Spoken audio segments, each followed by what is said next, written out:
News 18 Urdu کی خبر نے اپنا اثر دکھایا ہے۔ چند دن قبل ایک مسلم شخص کی قدرتی موت کے باوجود شہر کے 5 قبرستانوں کے ذمہ داروں نے اس میت کو قبرستان میں دفنانے کی اجازت نہیں دی تھی، جس کے بعد اس میت کو ہندو قبرستان میں یعنی شمشان گھاٹ میں دفنایا گیا تھا۔ نیوز 18 اردو پر خبر نشر ہونے کے بعد تحریک مسلم شبان کے صدر مشتاق ملک نے ایک وفد کے ساتھ وقف بورڈ چیئرمین سے ملاقات کی اور کسی بھی مسلم شخص کو اپنے علاقے میں ہی نہیں بلکہ ضرورت کے مطابق دیگر علاقوں میں بھی دفنانے کی اجازت دینے کا مطالبہ کیا۔ وقف بورڈ چیئرمین محمد سلیم نے قبرستان میں دفنانے کی اجازت نہ دینے والوں کے خلاف سخت کارروائی کا انتباہ دیا۔ چیئرمین محمد سلیم نے ایک سرکولر جاری کرتے ہوئے مسلم میت کو ضرورت کے مطابق کسی بھی قبرستان میں دفنانے کی اجازت دینے کے احکامات جاری کیے، بصورت دیگر اجازت نہ دینے والے متولیوں کے خلاف قانونی کارروائی کی بات کہی ہے۔ سیریس ایکشن لے رہے ہیں ہم اور بورڈ میٹنگ 6 تاریخ کو ہے۔ 6 تاریخ کے دن یہی معاملے پہ پہلے ایشو اٹھائیں گے، ہم اٹھا کے جو ہے نا متولیوں کے اوپر کیا ریزولوشن پاس کرنا ہے اس کے اوپر برابر پاس کریں گے ہم۔ متولی بولے تو کس کو بھیج دیا نہیں نا قبرستان، کیئر ٹیکر رہتے ہیں انہوں، وقف بورڈ کیا کر رہا پھر؟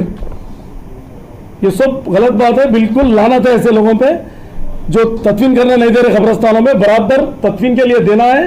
لعنت ہے ایسے لوگوں کے اوپر، نہ گھر کے بازو دفنا رہے قبرستان میں دفنا رہے۔ میری متولیوں سے اپیل ہے، آپ لوگ یہ حرکت مت کریے، یہ حرکت بند کر دیجئے، سب ہر ایریے والے کو دفنانے دیجئے، کوئی بھی کدھر سے آئے تو دفنانے دیجئے، قبرستان ہے وہ۔ تو یہ انتہائی دلخراش واقعہ ہے، انتہائی تکلیف دہ واقعہ ہے، اور یہ شہر حیدرآباد کے مسلمانوں، مسلم تنظیموں اور خود وقف بورڈ کے لیے بھی شرمناک واقعہ ہے۔ الحمدللہ چیئرمین صاحب نے اس پر کوئک ریسپانس دیا، ایمانی حرارت کے تحت ریسپانس دیا۔ انہوں نے وعدہ کیا ہے کہ ان تمام سمجھیے کہ ذمہ داروں کو نوٹس ایشو کی جائے گی۔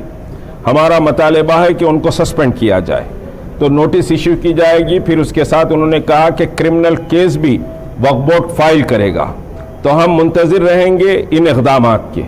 اور ایک بات جو بہتر آئی ہے، وقف بورڈ فیصلہ لے گا کہ کوئی بھی قبرستان میں کسی بھی مقام کے سٹیزن کو دفن کیا جائے۔ اب پیسے لیں یا نہ لیں اس پر میں سمجھیے کہ کوئی بات نہیں کہوں گا، وہ ٹیکنیکل ایشو ہے، اس کو چیئرمین صاحب جانے، متولی جانے۔ سینئر صحافی اطہر معین نے مسلم میت کی قبرستان میں تدفین کی اجازت نہ دینے پر تشویش کا اظہار کیا۔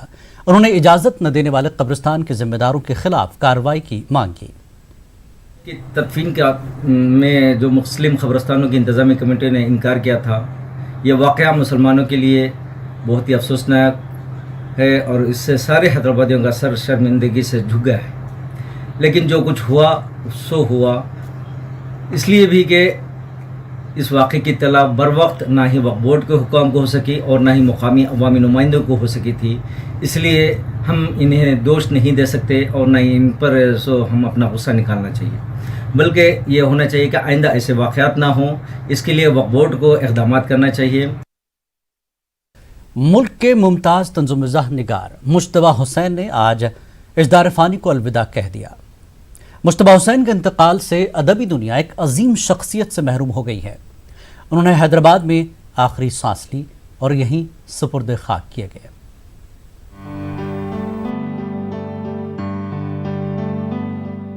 زمانہ بڑے شوق سے سن رہا تھا، ہم ہی سو گئے داستاں کہتے کہتے۔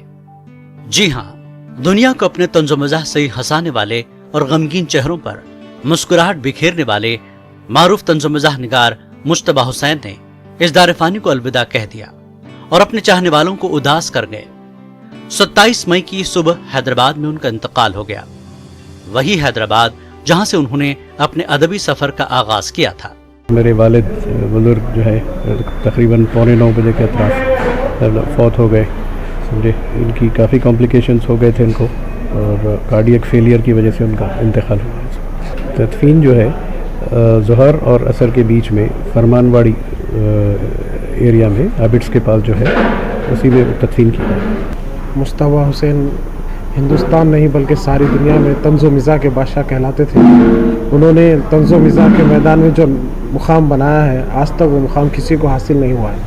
مشتاق احمد یوسفی کے بعد ساری دنیا، اردو دنیا میں سب سے سینئر اور سب سے بڑا نام اردو دنیا میں مجتبیٰ حسین صاحب کا تھا۔